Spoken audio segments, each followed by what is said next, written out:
This is Agriculture Today, and I'm Shelby Varner with the K-State Radio Network.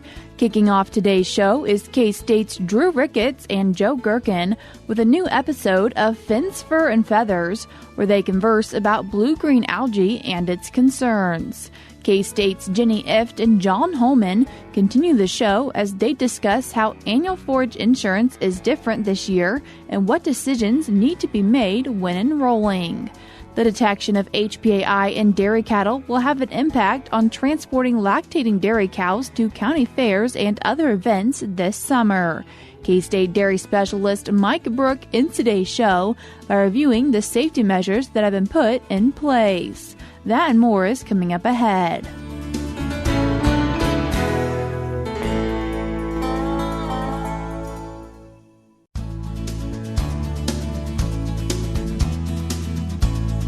You're tuned in to Agriculture Today, and we start our Tuesday show with another episode of Fins, Fur, and Feathers from K-State's Drew Ricketts and Joe Gerken.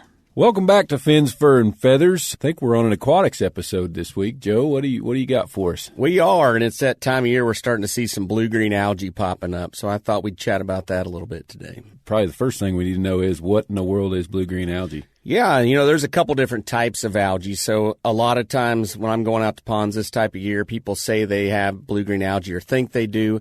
And really what they have is filamentous algae, and that kind of makes like a mat on top of the water.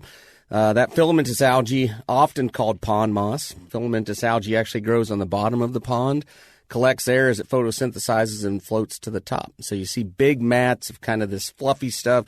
If you go feel it, most of it in Kansas will kind of feel like a cotton ball. So just, kind of furry, but really big mats. And so that type of algae is filamentous algae, different than the blue-green algae we're going to be talking about today. And blue-green algae actually isn't an algae at all. So it's a cyanobacteria type of bacteria that can photosynthesize, and it's kind of unique in that ability, but really important to be found in our ponds. It serves a lot of purposes throughout the world, really helps us to make a lot of oxygen. A lot of the oxygen we breathe is thanks to blue-green algae, mainly in oceans, and that really... blue-green algae have been around, the fossil records, they found it to be about 3.5 billion years ago, one of the first organisms we saw. And it's really important for shifting our atmosphere to make it have enough oxygen where critters like you and me, Drew, can survive. What we get concerned about is they can also form a toxin. And so when they get to be in really high numbers, I don't want to say unnatural because, it's a natural phenomenon, but more than what they're generally found out, that's called a bloom, and that can kind of be a concern, something we want to be on the lookout for. Typically, what it will look like is that John Deere green color, but it can be brown, it can be all kinds of different colors. But by far and away, the most common way to identify a bloom, really high numbers of these cyanobacteria, would be kind of that green paint color on the surface. Why do we need to be concerned about this? What could be bad about having a bloom? One of the things about blooms is we don't know if they're bad, and you don't know if they're bad until it's too late. So some blooms, some cyanobacteria can create toxins, and those toxins can cause different types of issues for animals using that body of water. So for our listeners, wildlife could be affected or livestock could be affected. But what we're worried about are these cyanotoxins, and those are toxins released by the blue-green algae. And the cyanotoxins, there are three different types. There's hepatotoxins, which affect the liver. There's neurotoxins, which affect the brain and the nervous system. And there's dermatotoxins. Dermatotoxins irritate your skin, right? And so those three different groups, they can get to the point where they cause significant illness or... and I have seen this occur, death. And so death of livestock, they're found near a pond. A lot of times calves especially will be found near ponds. Really small animals and also the really big animals, if it's a really strong bloom, a big bull drinks a lot of water, right? And so that means they can ingest large amounts of these toxins. And so you can have issues with either illness or death occur in livestock. Humans don't tend to die from cyanobacteria blooms, cyanotoxins, but you could get really sick. And so you might vomit, have diarrhea, sore throat or cough. The biggest concern for humans probably would be swimming in it, getting it on your skin, and you'd get kind of an ugly rash that wouldn't feel very good. The recommendation would be to stay out for 2 weeks past the last time that you saw any evidence of that bloom. And so that, these blooms can last 2 to 4 weeks. You can be talking a month and a half. And that means not swimming in it. That also means having your animals have an alternative watering source. Well, that's something, for having an alternative water source, that could have a big impact on a producer. Yeah, and it can be a pain. And, the other, like I mentioned, we don't know whether there's toxins present or not. One of the things we've worked on at Kansas State Research and Extension, we did a little project to figure out some of these rapid tests that are available, and are they viable? Do they work? And it's unpublished data at this point. We're working on finalizing the analyses. What the preliminary data shows is that 98% of the time they were accurate. And that 2% they weren't accurate, the levels were so low that it would have been safe for you and me to drink. So those rapid tests, if you're a producer out there that's going to have to move a large herd or bring in alternative water, that might be something to look at, reaching out to your local extension agent, getting a little more information there. But there are options out there, but you want to be able to make sure you can think about that and identify it and have a plan in place for if you do have a bloom. So what causes the blooms when they happen? Cyanobacteria like three things. They like stagnant water. And so if you have a pond that's kind of down in a valley, a little bowl pond is a lot of times how they're referred to, they're going to be a little more susceptible to it than something that's getting a lot of wave action, for example. Having said that, some of our big reservoirs in the state still get blooms, so it's not always stagnant water. Warmer water, so those warmer months, and high nutrients a lot of times. Those three things can cause a bloom. Talking a little bit more about the nutrients there, so a lot of times people say, hey, I haven't fertilized here in a couple months or something, and cyanobacteria have an ability called luxury consumption. They can go out and they can grab onto nutrients that might be available way before they're ready to have a bloom to reproduce like crazy. So they can then utilize those nutrients. So that luxury consumption, that really matters because a lot of times in aquatic ecology, when we're thinking about managing a pond, we're looking at nitrogen to phosphorus ratios. With blue-green algae, we really need to think about those absolute values. So what is the most amount or the total amount of nitrates and phosphates entering that aquatic system? How do we regulate those, get rid of some of those peaks that we might have in the system? When are the blooms most common? Most common would probably be June, July, August in Kansas. You can see them at other times of the year, but it's going to be most common when it's warmer out. And our weather, we've been warming up in the summer more than we have in the past, so we're getting warmer sooner in the year. And we're also staying warmer longer, and so the amount of warmth in the pond itself, those water temperatures are getting higher. So warmer water, the cyanobacteria like that, they're able to reproduce having those good conditions. So, what can somebody do about a bloom if they notice one? Yeah, well, the first thing would be to get your animals off the water source. If something's drinking it, make sure that you get your livestock away and get them an alternative water source. Dogs, make sure that you're keeping them. Don't go play fetch with Fido in a pond, and take that seriously because I've seen issues related to that. And so, getting those animals away. One of the things people ask me is what to treat the pond with. And one of the things that you want to be careful of is these toxins are released when the cyanotoxins die, right? And so we want to make sure that we are not killing all of these cells and releasing all these toxins at once. There's information out there showing that when you do that, it actually takes longer for the pond to get down to a safe level.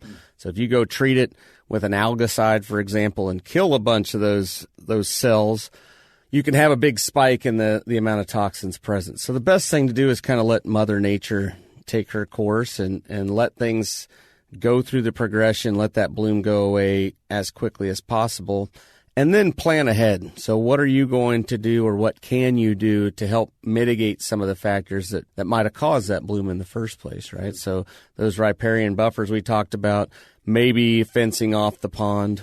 If you pump the water from deep in the pond, if your pond is deep enough, meaning 8-10 feet, Evidence has shown that you can safely draw water out of a pond from the deep areas, even during a bloom, and have access to water for your livestock. And so setting up things like that, thinking ahead, is definitely something you can do to prepare. But as far as treating it, generally the treatment is do nothing. And people don't like that answer, but that's really that's the best answer, right? Keep all your animals out of the system and just wait. Let Mother Nature do her thing. You know, what about a producer that comes out to a pond and they notice that they've got some either sick acting or dead animals around that pond, meaning their livestock? What should they do? Yeah, that'd be a time to definitely call your local extension agent, call me. But getting the livestock off of that pond would be the first step. Again, it's the way that you tell that an animal has blue-green algae toxicity to a fatal level is that you look inside of their digestive system and see if there's evidence of cyanotoxins in something they ate. And so, getting that done, but that needs to be done rapidly, right? And so one of the common things that you'll see is your cattle might be acting crazy, so they might start just kind of wandering off by themselves. You can see seizures start to occur. If you have animals that are looking crazy, call your veterinarian, call your extension agent, get someone there rapidly. And in the meantime, while you're waiting, if you can, get your animals away from that body of water too. Well, that's great information, and I think there's probably a lot of people listening who it will be very helpful for. So thanks for bringing this to us, Joe. Once again, that was K-State Wildlife Specialist Drew Ricketts and K-State Fisheries and Aquatics Extension Specialist Joe Gerken talking about blue-green algae. I will link the full Fins, Fur, and Feathers podcast episode in today's show notes on agtoday.net. We're cutting to a short break now, but we'll be right back.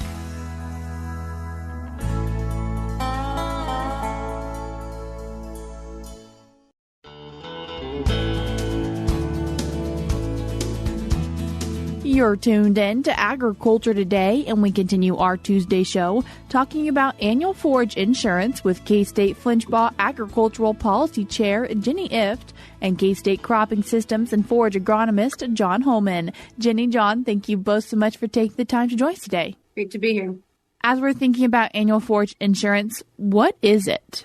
So annual forage insurance makes payments to producers of annual crops that are used for forage when it rains or snows less than usual in your area. And I'm going to break that down a little bit. So first of all, it's for annual crops that are used for forage. And how it's actually fed to livestock doesn't matter. It could be used grazed, used for silage, hayed. The second point I want to make is this is something called a single peril insurance product. So it only makes payments when precipitation, that could be rainfall or snow, is less than usual or lower than average. It's not going to cover flooding, hail damage, anything other than less precipitation than usual. The final point I want to make is it's based on something called a grid, that a producer's field would be within that grid. A grid is about 14 by 16 miles, depending where you are. So there could be several grids in a county. It's not based on what happens on a producer's field. It's based on what happens in the entire grid. So that's an important part of the product that people need to be aware of. And John, as we're thinking about annual forage insurance, who might use this? The program is really pretty wide open. So it's any use of forage. So that could include things such as hay production, silage, or even grazing the annual forage. As crop insurance has been around for a while, Jenny, why is this new product something that made it to farmers in Kansas? Like you said, we've had yield and revenue products for most major crops for a few decades. And there's a couple reasons why you'd want to have an extra policy for crops that are used for forage. First of all, there's some crops that don't have a yield policy available. Right now, you can insure triticale in a few counties. That's a yield-only policy, but it's not insurable in every county. There's other forage crops where it's difficult or less standardized to measure yield, or some forage crops that might not even have a yield, or they might not have a very long yield history. It isn't always tracked. Because of this, there's no yield, there's no loss adjustment. So nothing is being measured on farm, which could be an advantage or disadvantage. It could simplify things. All you have to do for insurance is establish that the crop is being used as forage. So basically, it ensures that you could insure any crop annual crop that's used for forage in the state of Kansas. It's also available in 7 other states. What are some of the major yield risks that you see for forage crops? Besides just doing good agronomic practices, then the next thing would either be temperature or precipitation. And so we have many years of data looking at that, and temperature stress can cause some issues, but the number one thing to affect forage yield is going to be the rainfall and the timeliness as it relates to the crop growth. So you need to have good moisture to plant that crop into, and especially good moisture early in the growth and development of that crop, especially if it's a short season crop. A longer growing season crop, it's grown for a lot more months.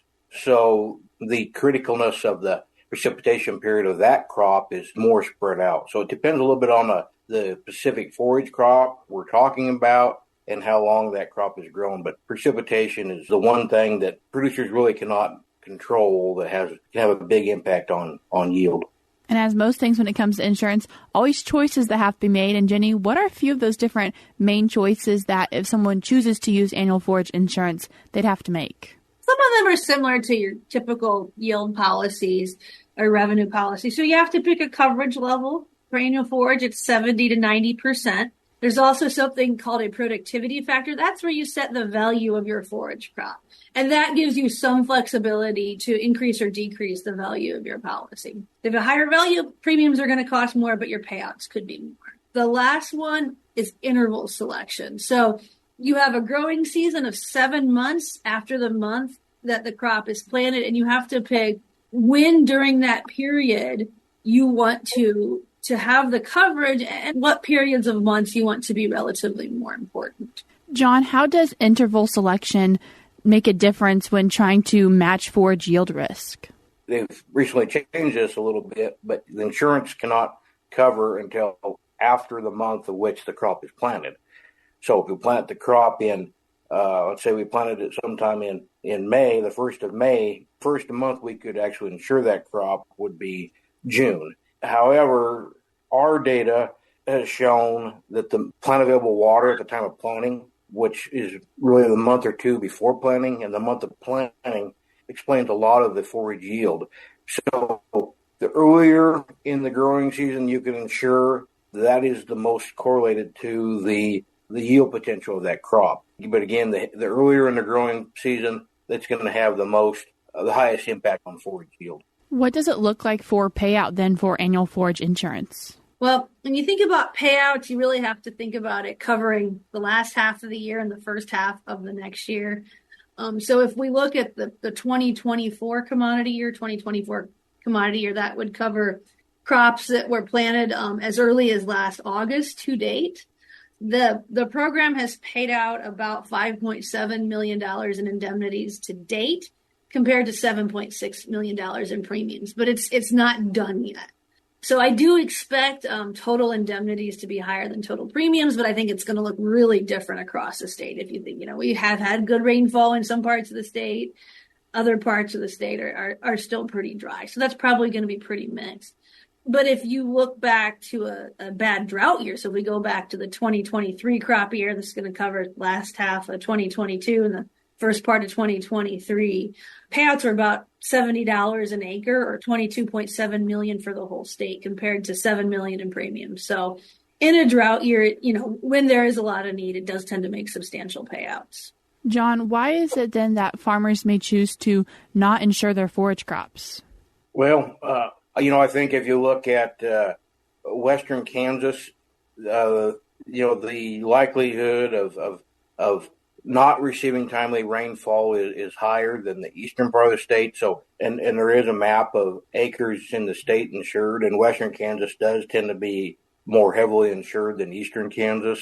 But this program is maybe a little more challenging than, say, a wheat policy or other grain crop policy that you can the window that you have to sign up for is not very long between signing up and growing the crop, and it is more directly correlated. Whatever you insure, your grain yield and the coverage level are very closely matched. This crop you have to sign up by July 15th, so that's not very far away. the producer needs to sign up by July 15th for insuring crops the whole next cycle. So you've got to sign up very, very soon. There is the concern of this that it's based on a grid, so it could rain on an individual producer's operation and not get very much rainfall on the grid, and then that could trigger a payment, or it could rain a lot in the grid but not on an individual producer's field, and in that case you may suffer a forage loss, but it would not trigger a payment because the grid received enough the rainfall. So I think it's a good policy to look at.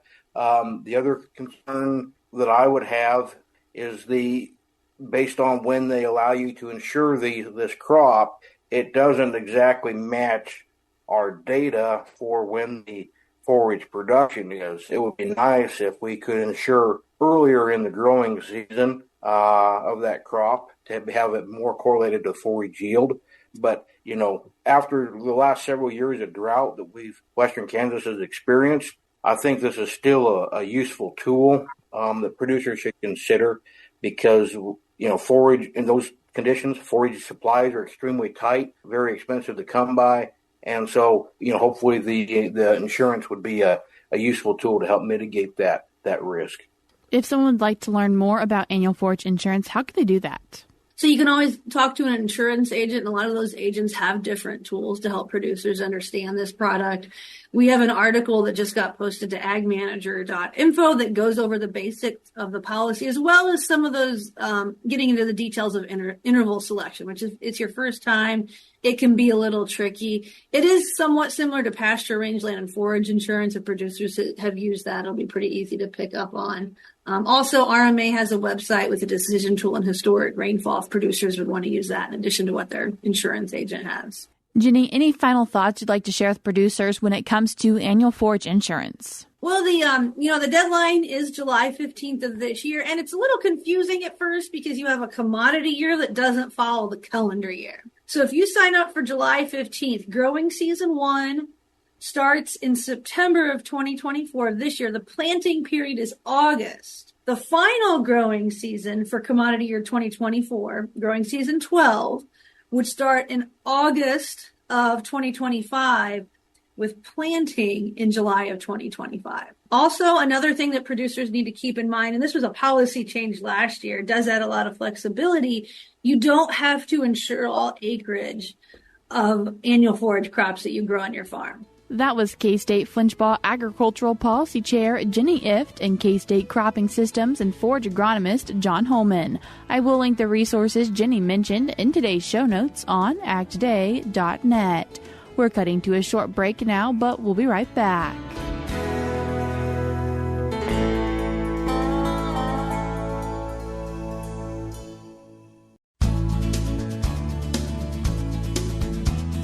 This is Agriculture Today. Along with Shelby Varner, I'm Jeff Wickman. We end today's program with this week's milk lines. The detection of the H5N1 strain of HPAI, highly pathogenic avian influenza in dairy cattle, is going to have an impact on those wanting to transport lactating dairy cows to county fairs or other events this summer.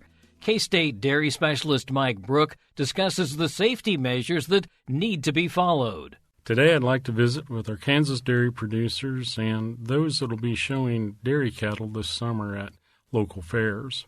A lot has changed in our world since the discovery of HPAI in dairy cattle in late March. As we look at the impact of influenza on what we do on our dairy herds, it has also impacted what we need to think about as we head to dairy cattle shows this summer at local county fairs and other events. Here in Kansas, at this point, there have been no limitations placed on showing animals, specifically lactating dairy animals, at county fairs, with the exception of what we need to do for transporting those animals. Some other states have actually banned shows, but here in Kansas, at this point, we are still allowed to show lactating dairy cattle at local county fairs under certain conditions. Number one, if you're a owner of a lactating dairy cow that you would like to show at a local county fair or other event here in the state of Kansas, you must transport that animal with a health paper, or what we call a CVI. So you need to work with your local veterinarian, particularly the one that you generally work with on a regular basis with your dairy animals, to get this form completed. These forms are good for 30 days, so it's usually a good idea to start working with your veterinarian ahead of time and have them examine the animals prior to transport. The local veterinarian will also have to contact the animal health department in Kansas to get a permit number so that you can move those animals. That movement number is good for 15 days. So, again, need to start planning for this prior to the fair and prior to moving lactating dairy animals. It only applies to those animals that are lactating. Dry cows and heifers are not considered in this movement plan. Only lactating dairy cows, as those are the ones that seem to have the most risk for transmission of the virus to other animals. Now, once you get to the fair, if you have taken some animals there, here are some additional things that you might want to consider. Number one, nose-to-nose contact should be avoided if possible. So, if you're tied across from other animals, you might want to have some sort of tarp or barrier that's in between the two sides so that animals cannot actually touch noses. Some other things you might want to think about is how you're going to handle things at the wash rack to avoid nose-to-nose contact, as well as if there are any common water troughs that are used by multiple animals. Best advice would be to have a bucket or other container that you can actually water your animal in the stall rather than taking them to a common water tank to drink, if you want to try to avoid transmission of disease at that point. Keep in mind there are other diseases that could be transmitted at the common water trough as well. If you want more information on all the recommendations to minimize influenza transmission in dairy cattle at livestock expeditions, you can find that online. USDA APHIS has published some guidelines last week that would help guide things as we're at fairs and other events where we show lactating dairy cows to minimize the possibility of any disease spread.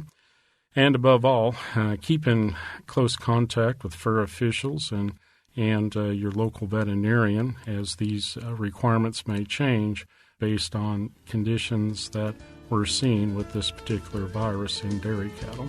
This is Mike Brouk with K-State Research and Extension, encouraging our dairy producers and other dairy cattle exhibitors to realize that things are not the same this year as what they were last year as you go to local county fairs. Thanks, Mike.